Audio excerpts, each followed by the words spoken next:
Merong panalangin sa Panginoon. Pasang kamay. Sige po.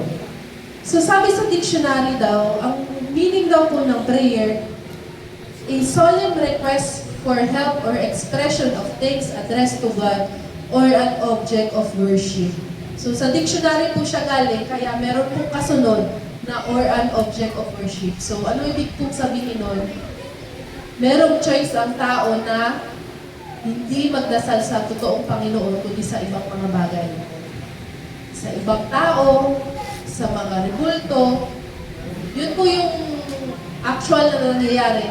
Meron pong nag-iisang tunay na Diyos at meron pong mga Diyos-Diyosan. So sa dictionary po, ang sabi, ito daw po ay ang mataimtim na paghingi ng tulong o pagbibigay pasasalamat papunta sa Diyos o anuman o sino mang sinasamba ng tao. So, sino po ba ang sinasamba natin? Diyos-Diyosan po ba yung sinasamba natin? Sinasamba natin ang tunay na Diyos, ang Diyos na buhay, si Jesus Christ. So, sa biblical meaning naman daw ng prayer, ang biblical meaning daw po niya ay ang ating pakikipag-usap sa Panginoong Diyos. So, sino po sa atin dito yung sa araw-araw parang kausap natin si Lord? Ganun po ba tayo? Yung parang kahit wala tayong kausap, parang sa isip natin, kinakausap natin si Lord na, ay Lord, tama ba itong ginagawa ko? Ay Lord, di ko alam kung saan ako pupunta. Diba? Ganun tayo as Christian. So it is the communication of human soul with the Lord who created it. So kung paano natin kausapin yung lumikha sa atin, yun daw ang prayer.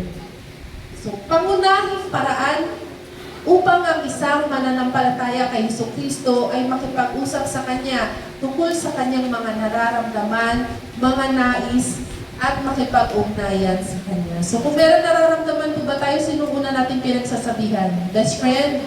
Boyfriend? Asawa? Diba? Unang-una natin yun ang masasambit sa Panginoon.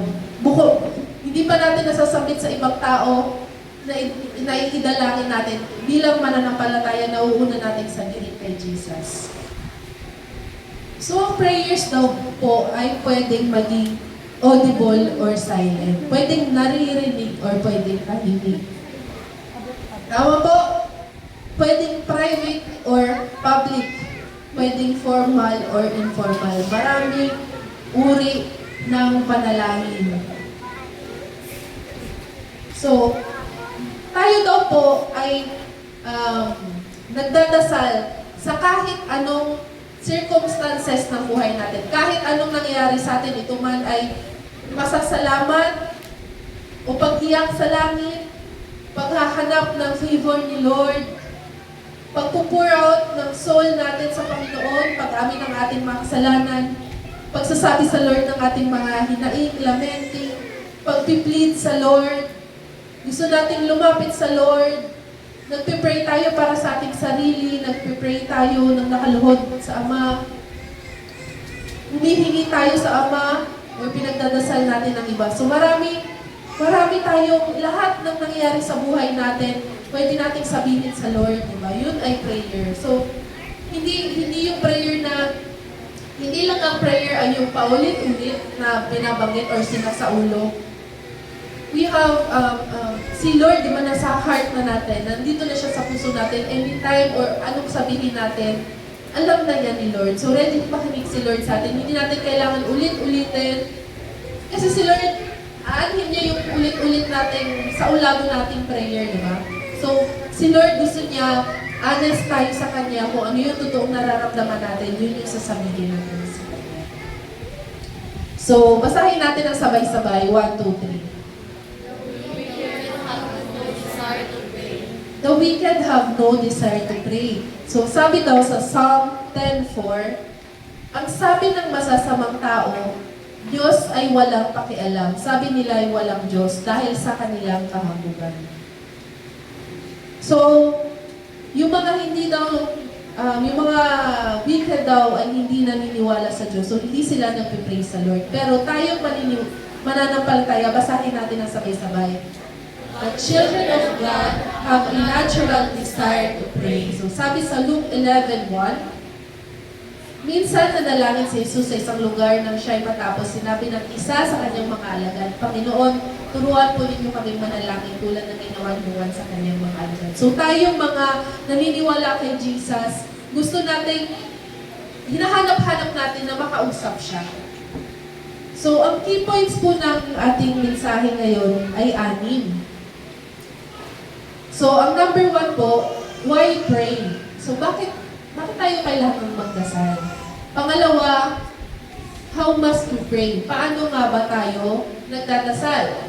So pangatlo, how often should we pray? Gaano kadalas? Number 4, does God changes His mind when we pray? Natanong na po ba natin to? Sarili natin. Yung gusto mo, hindi binibigay ni Lord, ngayon ipagpipray mo, sa tingin ba natin magbabago yung isip ni Lord kung pinag-pray natin? So mamaya, babasahin natin ang word of God tungkol dyan. So number 5, if God already knows what we need, why do we still need to pray? So alam po natin, di ba? Nalalaman ng lahat, nalalaman ng Diyos ang lahat. Ang Diyos ay omnipresent and omniscient. So lahat ng bagay alam niya. Kung lahat ng bagay alam niya, bakit kailangan pa natin magdasal papunta sa Kanya? So number 6, bakit natin kailangan ipagdasal ang bawat isa? So sige po, punta po tayo sa una nating point. So number 1, why pray? So, basahin natin ang sabay-sabay po. So as Christians, praying is supposed to be like breathing. Easier to do than not to do. Sige po, pigilan po natin ang ating hininga. Mahirap ba? 1, 2, 3. Sige ba? Di ba yung paghinga natin, natural, kailangan natin huminga. So sa atin daw mga Kristiyano, walang Kristiyano na hindi marunong magdasal. Tama po ba? Amen po ba? Para sa ating mga Kristiyano, ang pananalangin ay maitutulan natin sa paghinga, mas mahirap na pigilan ito kaysa sa gawin ito. So hindi na tayo kailangang pilitin para magdasal kung totoong naniniwala tayo sa ating Diyos. So prayer is a form of serving God and obeying Him. So ang ating pagdadalangin daw ay also pagsiserve sa Kanya at pagsunod sa Kanyang kautusan. We pray because God commands us to pray. So basahin natin sa Philippians 4:6. Ang sabi, huwag kayong mabalisa tungkol sa anumang bagay. Sa halip, hingin ninyo sa Diyos lahat ng inyong kailangan sa pamamagitan ng panalangin may pasasalamat. So, yes, ito. So, ang lack of prayer daw ay demonstrates lack of faith and lack of trust in God. So, tayo i-analyze natin yung sarili natin kung sa araw-araw po ba natin gano'n tayo kadalas magdasal. So, ang ating pagdadasal, ayun yung nagpapakita na may faith tayo sa Panginoon, na naniniwala tayo na hindi natin nakikita yung Diyos, pero kinakausap natin siya. So, praying is a form of showing our faith to our God. So, it is our means of plugging into God's power. So, para tayong electric fan, hindi tayo gagana kung hindi tayo nakaplug sa outlet. So, kailangan natin i-plug yung sarili natin sa source natin ng energy, sa source natin ng anointing, sa source natin ng buhay. Yun ay ang lumikha sa atin, si Lord. So, prayer shows our dependence in God. So, sa pang-araw-araw natin pangangailangan, lahat yan ay idinudulog natin sa Panginoon. Kasi merong iba, karamihan ng mga taong parang kaya nila lahat, wala silang pangangailangan, minsan nakakalimutan nilang magdasal. So yung mga taong mararanya, wala na lahat, comfortable sila, minsan nakakalimutan ng taong lumapit na sa Panginoon kasi akala niya meron na siya ng lahat. So yung pagdadasal natin ay pinapakita natin na nakadepende tayo sa ating Panginoon. So paano nga ba daw tayo magdasal? So all prayers must be offered in faith.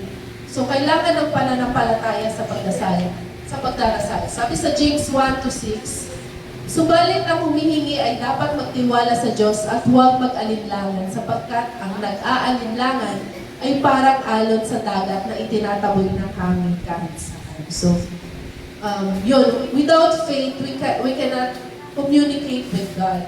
And second, our prayers must be addressed to God the Father.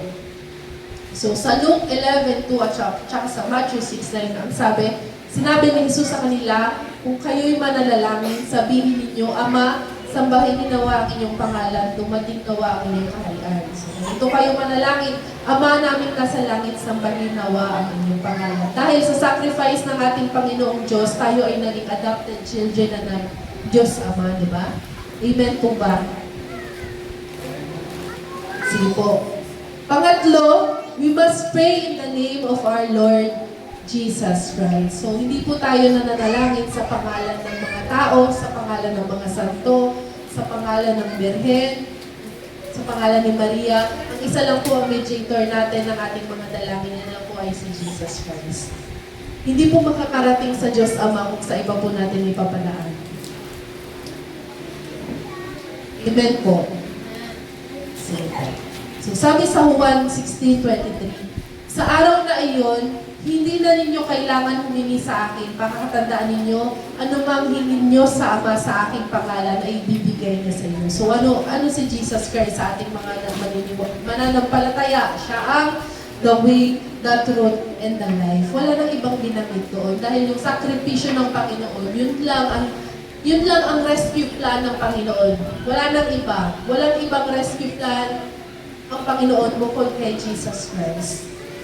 So, ang sunod doon ay all prayers must be in the power of the Holy Spirit. So, sabi sa Romans 8:26, gayon naman, tinutulungan tayo ng Espiritu sa ating kahinaan sapagkat hindi tayo marunong manalangin ng nararapat, kaya ang Espiritu ang namamagitan para sa atin at dumaraing sa paraang hindi natin kayang sambitin. So, minsan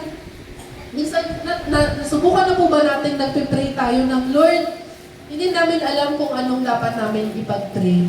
So, kahit yun, hinihiling natin yung wisdom sa Panginoon ng Lord, sino po ba ang dapat namin i-pray? Lord, ano po ba ang dapat namin i-pray para sa aming sarili or para sa aming kapwa? So, kailangan natin ang gabay ng banal na Espiritu. So, paano daw nagpe-pray? So, paano daw nagpipray? Lahat ng prayers ay dapat offered in faith, may pananampalataya, address to, kanino natin? Yes, address to God the Father in the name of the Lord Jesus at sa kapangyarihan ng banal na Espiritu. So, ganun daw po ang ang pananalangin. So, basahin natin ang sabay-sabay. We must pray with the right motivation. Sahin din po natin yung kasunod. Selfish motives will not be blessed by God. So, basahin natin sa James 4:3. At kung humihingi naman kayo, wala kayong natatanggap dahil humihingi kayo ng may masamang motibo para mapagbigyan ang sarili ninyong kasiyahan. So may mga panalangin tayo na out of our selfish motives, kaya hindi ito ginagrant ng Panginoon. Hindi ito, pinipigilan ito ng Panginoon, hindi dahil ayaw niya lang, kundi para i-protect tayo. Kasi minsan yung hinihiling natin, akala natin yun yung the best para sa atin. Pero alam ng Panginoon na ikapapahamak natin yun. Yun yung dahilan kaya hindi niya ibinibigay. Hindi dahil corny si Lord or killjoy si Lord, hindi ganoon si Lord. Hindi niya binibigay yung mga panalangin na hindi niya will kasi ikapapahamak mo. Hindi mo yun ikalalabo. So, nandito tayo sa pangatlo. So, gaano kadalas daw tayo dapat mag-pray? So, sino makakasagot for 50 pesos Gcash? Gaano po kadalas tayo nag-pray? Sabi sa 1 Thessalonians 5:17, basahin po natin ang sabay-sabay. Pray without ceasing. Sa Tagalog, manalangin kayong walang patid. So, paano po tayo mananalangin ng walang patid? Iisip po natin sa pang-araw-araw na ang Diyos ay isang person.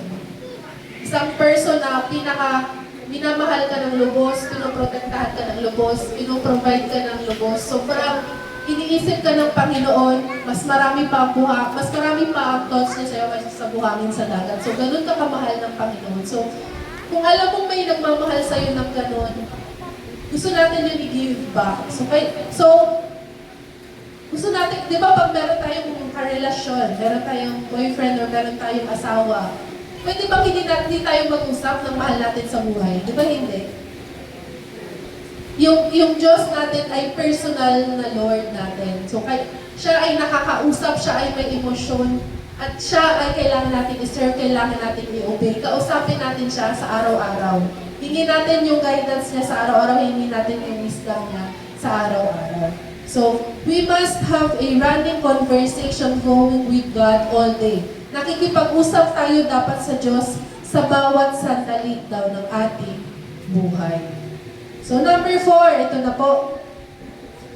Isip pa po ba tayo? Isang clap-clap naman dyan. 1, 2, 3. Nakakantong po kasi yung weather, di ba? Cloudy. Kasi hindi pa ako joker. Sorry ah. So, thus God changes His mind when we pray. So, narinig na po ba natin ang prayer na, Lord, give me the desires of my heart? Or pagpipray natin yung kapwa natin, Lord, birthday niya, di ba? Lord, give Dayan the desires of her heart. Tingin po ba natin tama yun? So, ano po ang sabi ng Bible sa puso natin? Ang puso ng tao ay deceitful. Mandaraya yung puso natin. Akala ng puso natin, ito yung gusto natin, pero hindi yun nakakabuti sa atin. So, basahin na. So, hahatiin natin yung tanong na to sa dalawa. Does prayer change God's mind? So, anong tingin natin sagot? Does prayer change God's mind? Pag nag-pray, iba yung gusto ni Lord, iba yung will ni Lord, tapos pinag-pray mo, sobrang nag-prayer and fasting ka, sa tingin mo ba magbabago yung decision ni Lord dun sa bagay na yun? So, number 2 daw, does prayer change things? Ang prayer daw po ay nakakapagpabago ba ng sitwasyon, ng circumstances? So, ang sagot po sa number 1 ay no. At ang sagot po sa number 2 ay yes. So, paano nangyari yun? So, how can prayer change circumstances without changing God's mind? Paano nangyari yun? Paano nangyari na bago yung circumstance ko nang hindi nagbabago yung isip ng Panginoon? So, sagutin natin yung una. Basahin natin ang sabay-sabay. Kung pinabago ng Diyos ang kanyang isip, parang sinasabi na may mali sa una niyang plano at naging mas mabuti lang ito dahil sa ating panalangin. So, ang Diyos po ba ay nagkakamali?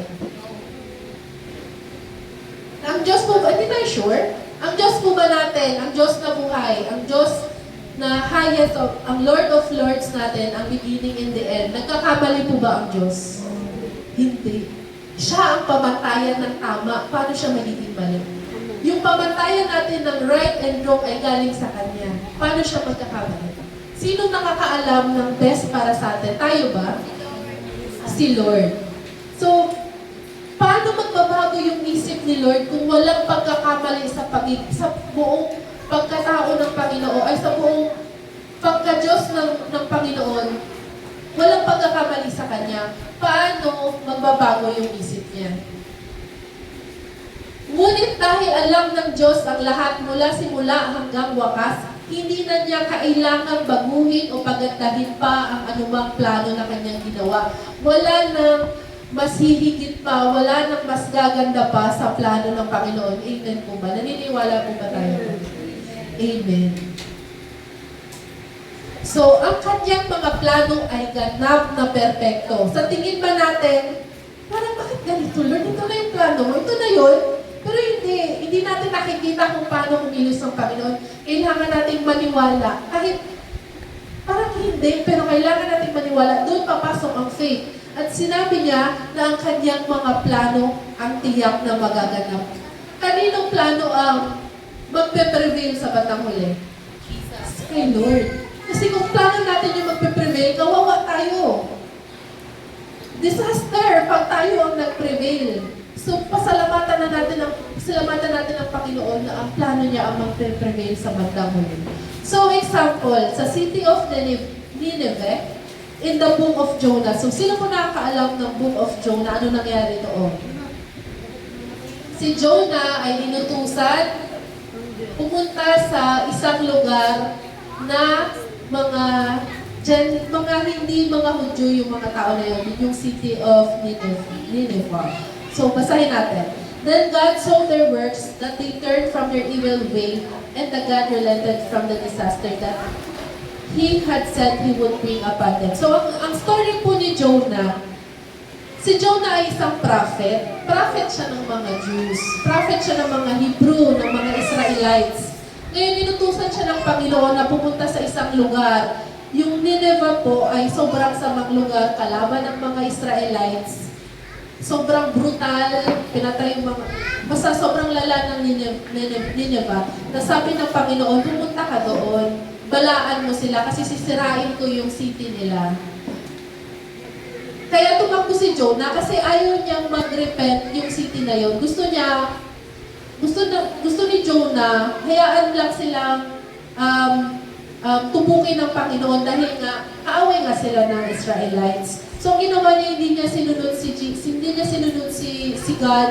Pumunta siya sa kabilang, dito yung way ng papuntang Nineveh, sa kabila siya, sumakay pa siya ng bangka, kinain pa siya ng whale. Alam po ba natin na si Jonah ay kinain ng whale? Diba? Kinain pa siya ng whale kasi ayaw niya nga pumunta, ayaw niyang mag-repent yung city na yun, ayaw niyang baligtas yung city na yun. So, ang nangyari, si Jonah, nag-repent siya, sumunod siya, binalaan niya yung city na yun. So, ang sabi niya sa city na yun, kung hindi kayo magre-repent, tutupukin ng Panginoon yung lugar ninyo. So, ang nangyari doon sa city na yun, ang expected ni Jonah, dahil sobrang evil nila, hindi sila magre-repent, pero nag-repent sila. Tapos, hindi tinuloy ng Panginoon yung plano niya. So, example to na nagbago ba yung isip? Nagbago ba yung isip ng Panginoon? Kasi, dapat paparusahan niya na yung city na yun, tapos hindi niya pinarusahan. Nagbago ba yung isip ng Lord? God relented from the disaster that He had said He would bring upon them, and He did not do it. So, ang relented daw sa Hebrew ay natcham. So, ang natcham daw ay root word ng to console or bring relief. So, in other words, God took comfort in the fact that He did not have to destroy the Ninevites as He said He would. Hindi niya binago ang kanyang isip. Alam na niya na magsisisi sila. So, sabi ng Panginoon kay Jonah, sisirain niya yung city na yun, pero hindi niya tinuloy. Nagbago ba yung isip ng Panginoon? Hindi nagbago yung isip ng Panginoon kasi simulat sa pool, bago niya pautusan si Jonah, alam niya na magre-repent yung city na yun. Nagets po ba natin? Nagbago po ba yung isip ng Lord o hindi? Hindi. Alam niya na yun. But nag-resist si Jonah, alam niya na kaya niya inutusan si Jonah na pumunta doon kasi alam niya yung hearts ng mga tao sa Nineveh ay handang mag-repent sa Lord. So yung plano ni Lord ay na-overpower yung situations natin. Hindi kabaliktaran. Hindi nagbabago yung isip ni Lord dahil nagbago yung isip ni Lord kasi nag-repent sila. Hindi. Simula pa lang alam ni Lord na yung heart nila ay magre-repent. Kaya niya inutusan si Jonah pumunta doon. Ayaw ni Jonah. Kaya kinain pa siya ng whale, binagyo pa siya. Kasi nag-disobey siya sa will ng Panginoon. His actions are always part of His bigger plan. So if prayer does not change God's mind, why do we pray? Does prayer change our circumstances? Yes. Natutuwa ang Diyos na baguhin ang ating sitwasyon bilang tugon sa ating tapat na panalangin. So ano po ba yung situation natin ngayon? Nasa mahirap po ba tayong situation? Lord, ang hirap ng buhay namin. Sobrang gipit na gipit kami. Lord, ang dalangin ko, sana yumaman kami. Sana may sasakyan kami. Sana may bahay na kami na maayos-ayos, Lord. Pero, Gusto natin babaguhin na ng Panginoon. Doon nakabase yung faithfulness ni Lord. Lord, faithful ka ba talaga? But yung prayer ko, hindi mo naman sinasagot. So, alam ng Panginoon yung pangangailangan natin sa buhay. Bakit kailangan nating magdasal? So, sabi sa John, sa 1 John 5:14 to 15, when we pray according to God's will, He hears and answers. So, yun po yung sagot. Yung mga panalangin po natin na hindi nasasagot, kasi hindi po yun yung will ng Panginoon. Iba po yung will natin, iba yung will ng Panginoon. Minsan, gusto natin si Lord yung magbago ng isip. Lord, gusto namin yumaman. Lord, payamanin mo na kami. Ba't ayaw mo ba, Lord? Diba? Bakit, Lord, hindi mo ibigay yung taong gusto ko? Kasi hindi yun yung will niya. Bakit ako may sakit? Bakit may pilay? Bakit may bulag? Bakit may autism? Bakit may mental disability? Bakit yung anak ko ganyan? Bakit yung anak ko hindi makalakad? Yung anak ko hindi siya matalino? Yung anak ko may sakit? Yung nanay ko, bakit hindi ako mahal? Yung nanay ko, bakit hindi ako inaalagaan? Yung tatay ko, bakit nasikero? Bakit hindi mo binabago, Lord?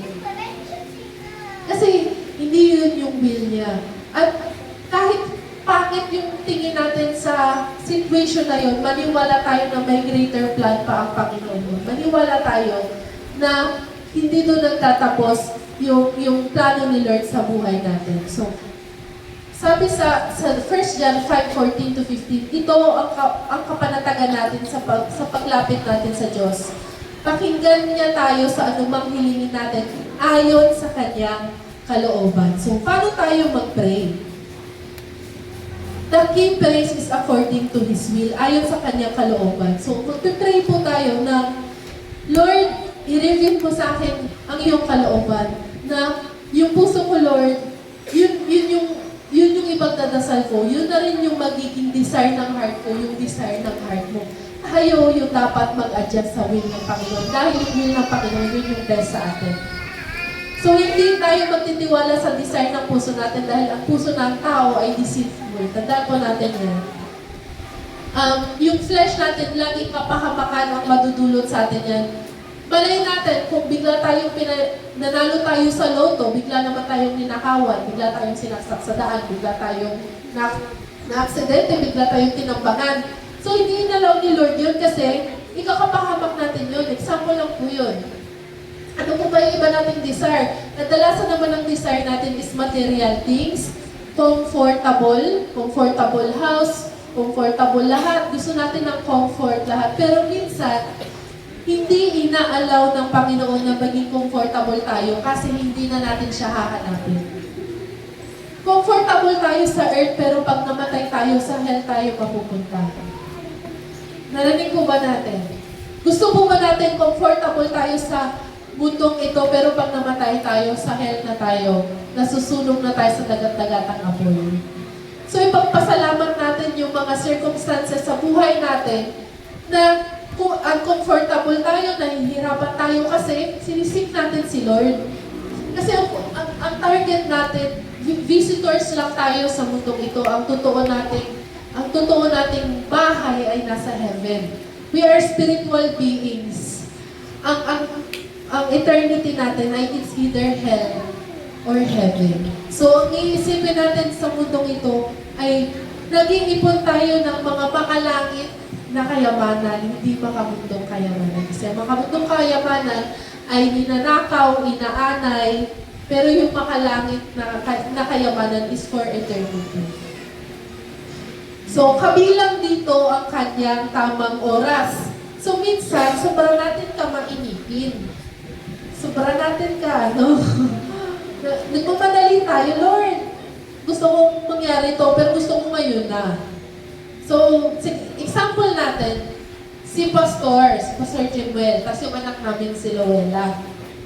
So, plano ni Pastor Jimwell, nabilhan si Lowella, ng kotse kapag 18 na siya. Kasi syempre, inisip ni Pastor, pag 18 na siya, nag-aaral na siya, kailangan niya ng magbiyahe-biyahe. Pero, hindi pa niya binibigay kasi hindi pa naman, baby pa naman si Luella. So, inintay niya na dumating yung pagkakataon na hingi na ni Luella sa kanya. So, dumating si Luella ng 12, 13, 14, hiningi niya na Daddy, saan na yung car ko? Hindi binibigay sa kanya. Kasi alam ng tatay na hindi niya pa kaya mag-drive. Alam ng tatay na ikakapahamak niya pa yun. So, ngayon, nagtapo na si Luella, ayaw niya na mag-pray. Kasi gusto niya, paghingin yun diba, Luella? Gusto mo kasi agad-agad. Pero, hindi niya maintindihan kung bakit, di ba ako love ni Daddy, naghingi ako sa kanya, hindi niya ako bigyan. So, dumating yung time na 18 na siya. Nag-humble daw na siya kay pastor. Sabi niya, Daddy, kailangan ko na talaga ng car. Kasi nga, kailangan ko nang pumunta sa work, kailangan ko nang pumunta sa school. Ngayon, ibinigay na sa kanya ni pastor yung susi ng car. O binigyan na siya ng car. So, ang ibig sabihin nun, may mga prayer tayo na tutulungin ng Panginoon, pero hindi pa tamang oras. So, willing to wait ba tayo? Amen. Di ba? Kasi, perfect timing ang timing ni Lord. Kung binigay niya yan ng mas maaga, baka kung binigay ni Pastor kay Luella ng 12 pa lang siya, napuntol na yan sigurado. Diba? Hindi pa pwede yan. Wala pang driver's license, hindi pa pwede. So, ang timing ng Panginoon ay laging perfect. So, hindi natin pwedeng apurahin si Lord dahil pag inapura natin si Lord, sigurado, sablay. Naranasan na po ba natin inapura natin si Lord tapos gumawa tayo ng paraan? Ginawa na, parang humingi ka ng ganito kay Lord, ginawa natin ng parang, ipinangutang natin.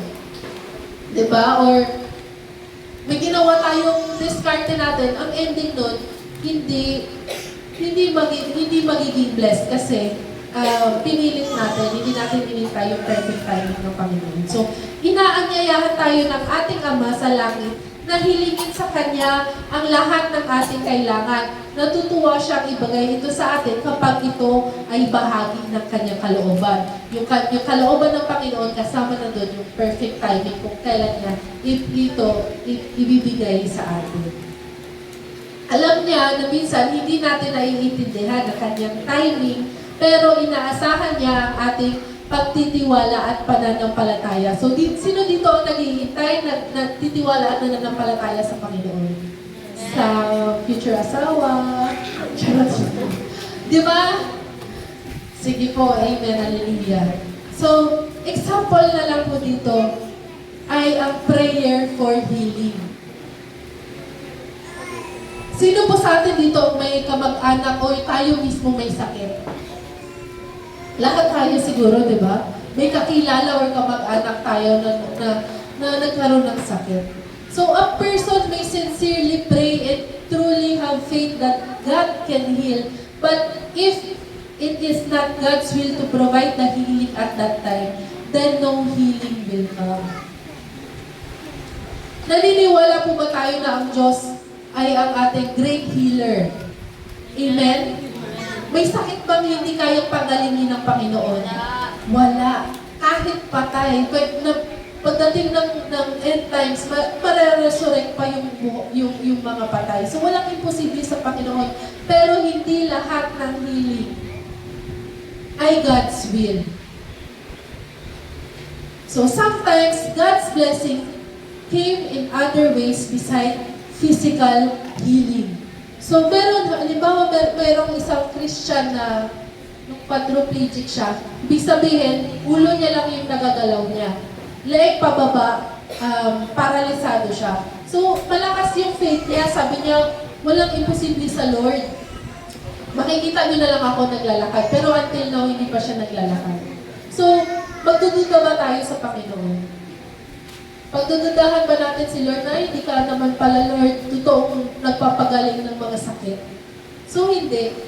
Minsan hindi will ng Panginoon yung physical healing.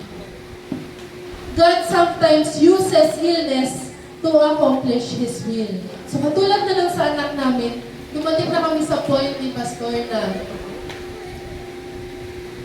Kayang pagalingin ba ni Lord ang autism? Or any mental disorder? Kaya ni Lord. Walang imposible sa Panginoon.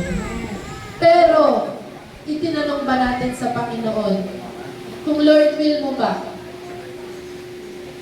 Kung sabihin ni Lord, hindi ko will, tatanggapin mo ba? Mananampalataya ka pa rin ba sa Lord?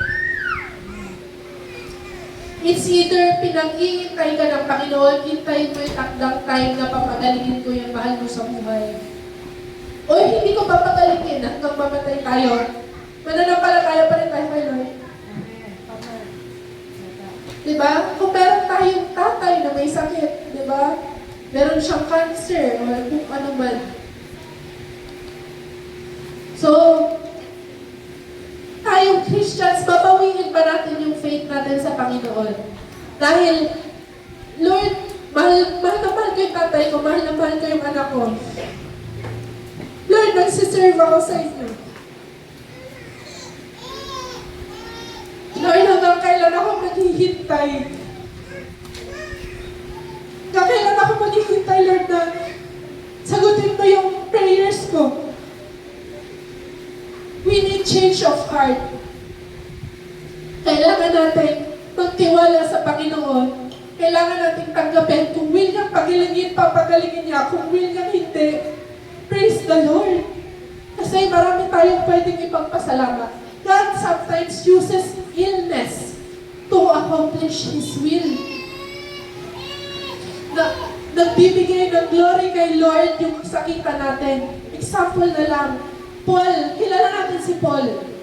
Isa sa mga isa sa mga sikat na mga mananampalataya, tagasunod ng Panginoon. Siya ang apostle to the Gentiles, diba? Paul himself had a physical ailment that the Lord declined to heal. Alam ba natin kung gaano ka ang himala na ginagawa ni Paul sa mga iba't ibang churches? Grabe siya magpagaling. Alam mo ba natin yun? Nagpapalakad siya ng pilay. Yung mga bulag, in Jesus name nakakakita.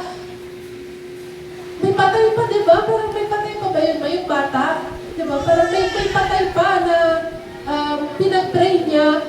Or sobra yung anointing ng Panginoon kay Paul para magpagaling, para patunayan na si Jesus Christ ay totoong Diyos.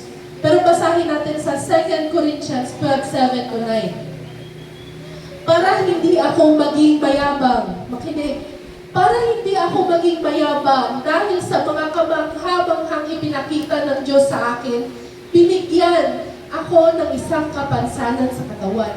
Si Paul na sobrang himala, yung bawat puntahan niya, dinudumog siya kasi nagpapagaling siya eh. Siya yung apostle ni Jesus Christ, yung namatay, tapos nabuhay. Sikat na sikat siya, dinudumog siya para magpagaling ng sakit. Pero siya, binigyan siya ng Panginoon ng kapansanan na hindi niya kayang pagalingin yung sarili niya. Hinayaan ng Diyos na pahirapan ako ni Satanas sa aking kapansanan upang hindi ako maging mayabang. Nakikita po ba natin yung will ng Panginoon? Si Paul na sobrang himala, sobrang magpagaling, pero yung sarili niya, dumaan siya sa time na hindi niya mapagaling yung sarili niya karamdaman. Diba? Doon natin nakikita na lahat ng pinagaling ni Paul nasa will ng Panginoon at lahat ng hindi niya pinagaling, will niya rin yun. Kasi sa sobrang great na ginagawa ni Paul, pag naging mayabang si Paul, anong mangyayari sa kanya? Baka maging idol niya yung sarili niya. Akala niya siya yung source ng healing. Siya yung source ng greatness. Siya yung source ng power. Para manatiling humble si Paul, binigyan siya ni Lord ng kasakitan. Inalaw yun ng Panginoon. Kasi, pag naging idol ni Paul yung sarili niya, hindi na si Lord yung sinasamba niya. Para hindi maligaw ng landas si Paul, ginamit ng Panginoon ang karamdaman. 3 beses akong nakiusap sa Panginoon na alisin ito sa akin. Ngunit sinabi ng Panginoon sa akin, sapat ang biyaya ko para sa iyo. Amen. Sapat ang biyaya ko para sa iyo, sapagkat ang kapangyarihan ko ay nakikita sa iyong kahinaan. Naintindihan po ba natin? Sa weakness natin, sa sakit na nararamdaman natin, physical man yan, mental, emotional, sa family natin, dun sa kahinaan na yun, sapat yung kapangyarihan ng Panginoon. Hindi kailangan paguhin, hindi kailangan paguhin niya or pagalingin niya or i-renew niya physically. Hindi na kailangan yun. Kasi sapat yung kapangyarihan ng Panginoon sa ating weakness. So kaya buong galak kong ipinagmamalaki ang aking kahinaan nang sa ganoon ay palagi kong maranasan ang kapangyarihan ni Kristo. Balikan natin, 3 beses niyang pinakiusap sa Panginoon na pagalingin siya. Pero bandang dulo, buong galak niya nang pinagmalaki yung kahinaan niya na yun. Kasi sa ganoon ay palagi kong mararanasan ang kapangyarihan ni Kristo. Minsan sa sobrang healthy natin, tayo na lang pag sobrang healthy natin, travel doon, gastos dyan, pag may pera tayo, parang hindi na natin kailangan si Lord. Which is, paano tayo sa eternity? Sigurado, impyerno tayo doon. Kaya tayo may paghihirap para lagi natin maalala na may Diyos tayong kailangang sambahin at i-obey at i-respect. Amen po.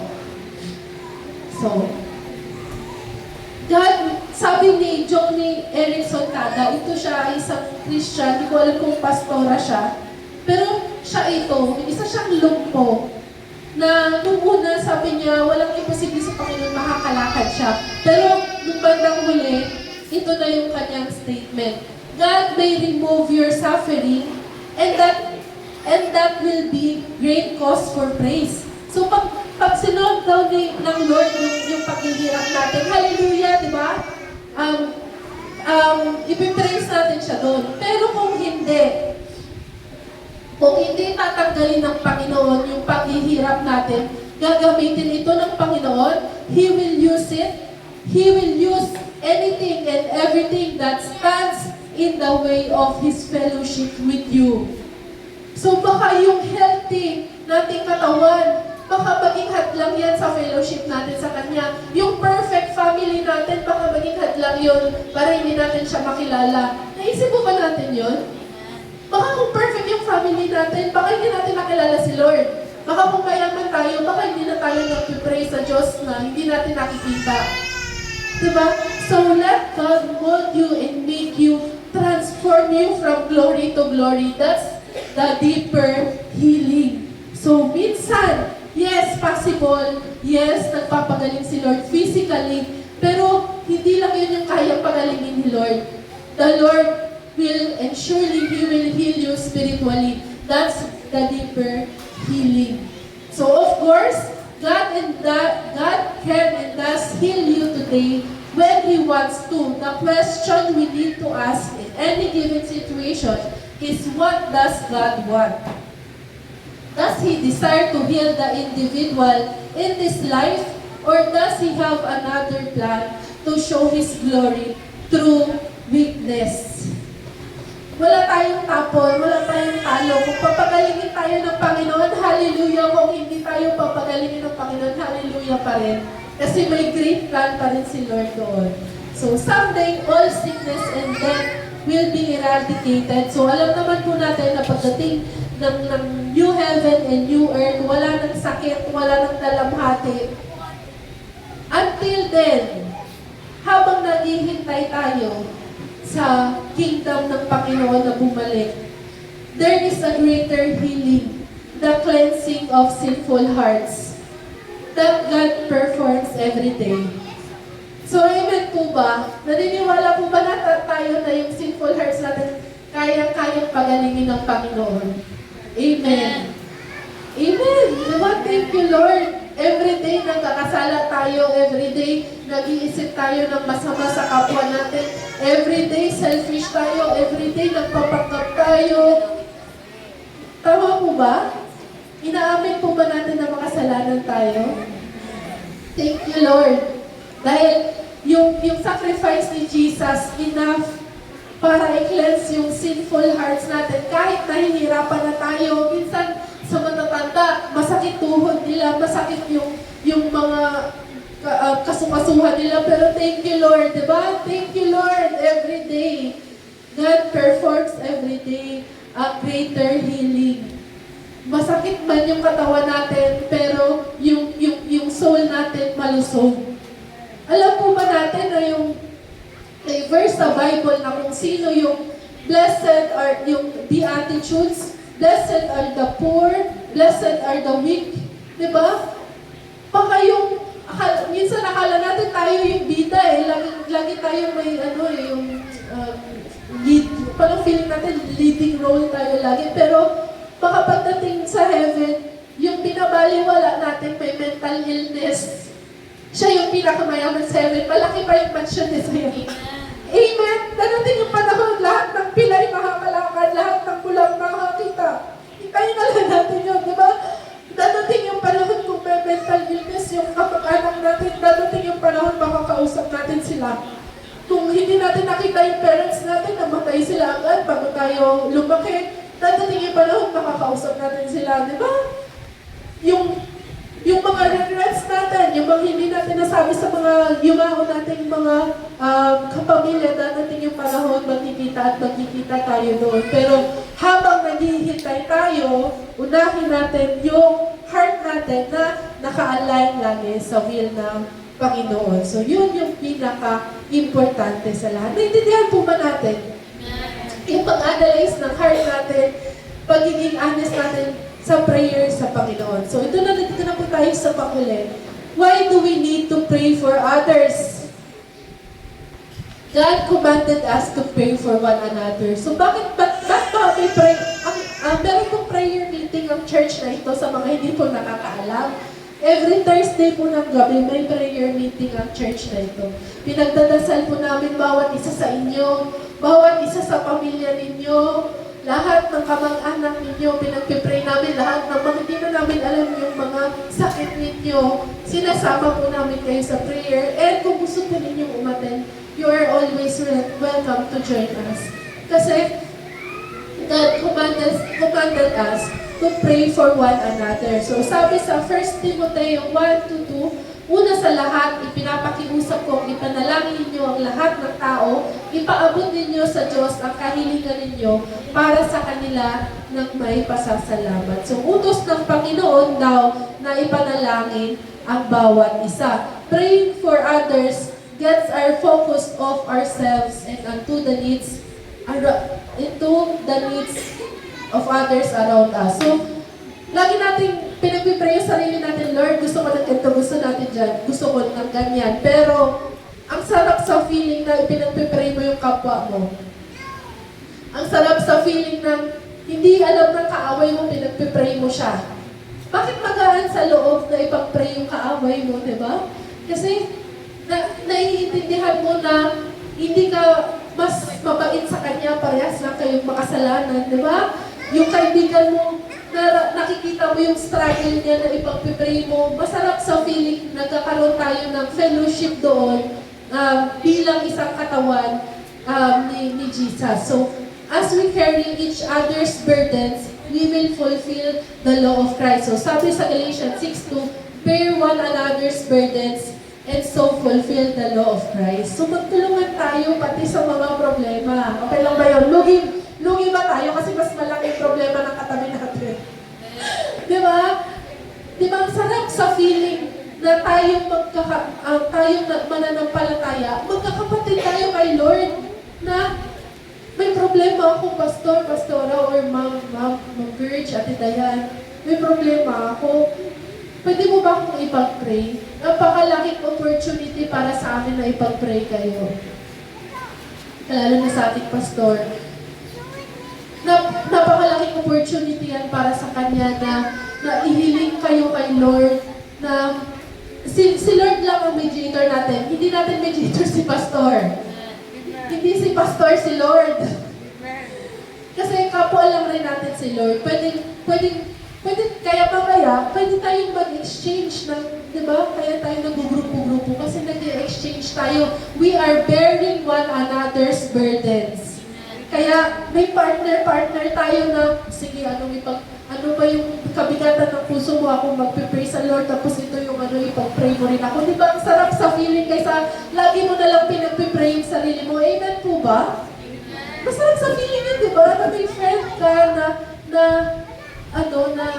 iisa kayo ng Diyos na pinagsisilbihan. Kasi may mga kaibigan po tayo hindi mananampalataya. Parang sa happy-happy, doon kayo nagkakasundo, pero pagdating sa pananampalataya, dadating na may disagreements kayo, or hindi niya alam bakit ka nagpipray. Ba't ganun ka mag-pray? Sige ka na lang ka-pray. Diba? Nasarap sa feeling. Kaya yung testimony ni John na kanina, diba? Nagkaroon siya ng sisters in Christ sa pamamagitan ng kanyang pagsiserve sa pagiging song leader. So ganun tayo, family tayo. Hindi lang sa church na to, lahat ng Christians, family natin. Amen po ba? Hindi natin kaaway ang mga simbahan, maliit na yan o malaki. Basta nananampalataya tayo kay Jesus, yun po ang tinatawag na body of Christ. Lahat na naniniwala kay Jesus, body of Christ. Iba-iba man po ang purpose. Katulad ng katawan natin, iba ang purpose ng ulo sa paa, iba ang purpose ng kamay sa tiyan. Ganon din po ang body of Christ. May church na ganito yung purpose nila, prison ministry sila, may church katulad dito, mga kabataan, may church na pang mga yung matatanda, or may church naman katulad ng pinanggalingan ko, ang target nila is yung magre-review ng board exam.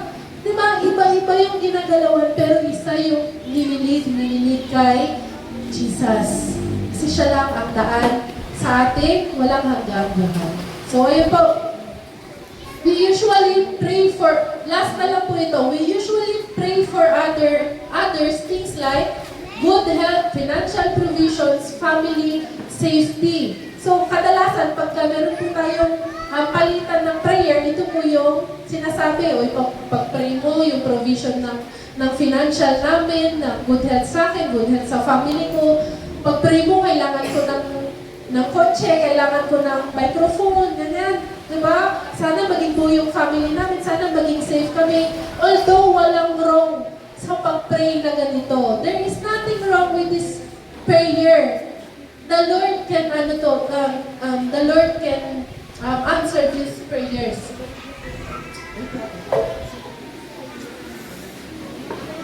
Pero po, however, when Jesus was praying for others, He prayed for their faith. Picturean nyo na lang po, basahin nyo na lang yung verse sa bahay nyo. Faith. Jesus prayed against temptation in their lives. Jesus prayed for their unity sa kanilang mga disciples ni Lord. Jesus prayed for their sanctification, for the salvation of the lost. He prayed that the brothers would stay on the right path. He prayed that believers would be strengthened by the Spirit, rooted and grounded in love, able to comprehend God's love and filled with the fullness of God. So ito daw ay, ang pinag-pray ni Jesus sa Bible ay puro spiritual blessings. Wala pong mali doon sa prayer request natin na ganitong itsura. Walang mali dyan. Pero mag-desire tayo ng spiritual blessing. Amen. Hindi lang puro earthly blessing, i-desire natin yung spiritual blessing. Faith. Hindi si faith. Diba? I-pray natin yung parang ipag-pray mo ko. Kasi yung faith ko, feeling ko nang hihina ako. Pwede mo bang ipag-pray yung faith ko na lumago sa Panginoon? Dapat hindi ako pumupunta sa lugar na to, pero natitip ako, pwede bang ipag-pray mo ko? Sa church na to, nagkakaroon kami ng issue, pwede bang ipag-pray mo na mag-unite kami? Pwede bang ipag-pray mo yung sanctification, ibig sabihin yung araw-araw nating pag-struggle at gusto nating maging Christ-like, yun yung sanctification, yung salvation ng mga kamag-anak natin, yung He prayed that the brothers would stay on the right path. Yung mga kamag-anak natin, hindi lang protection na physical, kundi mahanap nila si Jesus. Yan. He prayed that the believers would be strengthened by the Holy Spirit, be grounded in love, nagmamahalan, at naiingatan naman ang pagmamahal ng Diyos. Di ba? Yun daw, these are all prayers for spiritual blessings. They are all in Jesus' name and according to the Father's will, prayers that are guaranteed to fight against in Christ. So automatic, pag yan yung prayer natin, hindi na tayo mag-isip ng will ba to ni Lord? Hindi na tayo mag-iisip, automatic. Sabi, ang sagot daw ay yes. So sinabi yan sa 2 Corinthians 1:20. Ang sabi, basahin natin ang sabay-sabay, sapagkat kay Kristo ang lahat ng pangako ng Diyos ay palaging oo. Dahil dito, nakakasagot tayo ng amen sa pamamagitan niya para sa ikaluluwalhati ng Diyos. So, mamaya sa groupings natin, di ba, i-desire natin yung more than the material things sa mundong ito. Mag-desire tayo ng lalong mapalalim yung pananampalataya natin sa Diyos. At pag hiniling daw natin yun, mamaya, or kahit ngayon na, pero di ba mamaya magkakaroon tayo ng groupings, alam na natin yung sagot. Oo, sasagutin niya ng Panginoon. Kasi gustong-gusto ng Panginoon yung sinisearch natin siya, yung nag-aas tayo ng wisdom kung sino ba talaga siya. So, ang conclusion, ito na po yung ating pagtatapos. Basahin po natin ang sabay-sabay ng malakas. Last na to. In our prayers, we must not neglect that other prayer that we are. So, in our prayers, we must admit that God is greater than we are. Mas dakila ang Diyos kaysa sa atin, mas dakila ang plano ng Diyos kaysa sa plano natin, and ultimately, alam niya ang best para sa atin.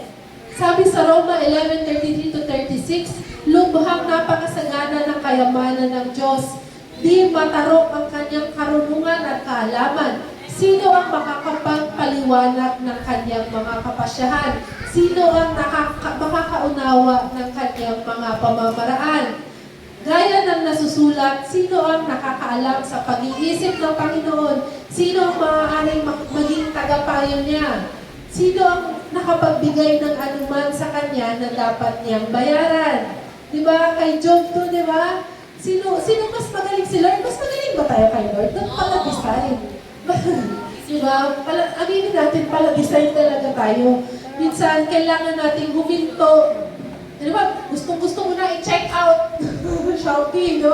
Check out ka na. I-pray muna natin, Lord, will mo ba to? Diba? Saka lang yun, mababaw lang. Pero sa mababaw man o malalim natin mga desisyon sa buhay, lagi natin isipin na mas alam ni Lord yung ginagawa niya kaysa sa atin. At the best yun. So sapagkat ang lahat ng bagay ay mula sa Kanya, sa pamamagitan niya, at pag-aari niya, sa Kanya ang karangalan magpakailanman. Amen. Amen po ba? Naintindihan po ba natin na ang Diyos natin ay dakila sa lahat at wala siyang ibang gusto sa atin kundi yung best.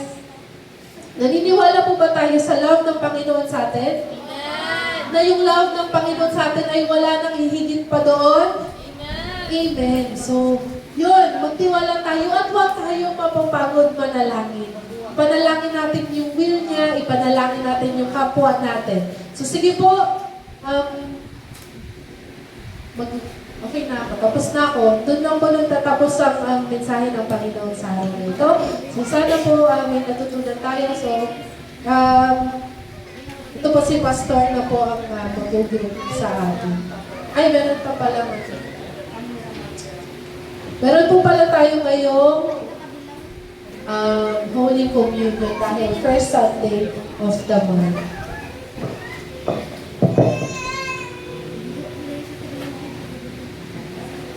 So, ayan, naintindihan naman natin, no? Malinaw naman. So, kumbaga, wala nang dagdag, wala nang kulang. Diba? So, ngayon, pagtapos natin, dahil first Sunday ng month, kailangan natin mag-communion. And mamaya na lang yung ating mga natutunan pagtapos, ha? So, laging, ang communion po ay hindi ito isang gawa or tradisyon or ginagawa para maligtas tayo. Ito po ay pag-alaala lamang sa ginawa ni Jesus sa krus ng Kalbaryo. Hindi porket kakain kayo, yan, iinom kayo, yan, maliligtas kayo. Ha? Pag-aalala lang po yan. Lagi natin tandaan na hindi yan yung nakakapagligtas sa tao. Pag-aalala lang yan sa ginawa ni Jesus sa cross ng Kalbaryo bilang namatay, inugasan ng ating mga kasalanan. Kaya, malaya tayong sila Ma'am Birch at si Pastora na yung mga mahagi. So malaya tayong kumuha ng isa at ilagay natin sa ating mga puso na ito inaalala natin si Jesus bilang ating tagapagligtas. Wala pong ibang simbolo yan kundi pag-alaala lang po sa ating Panginoong Jesus. So kung nakatanggap na kayo, maaari tayong tumayo.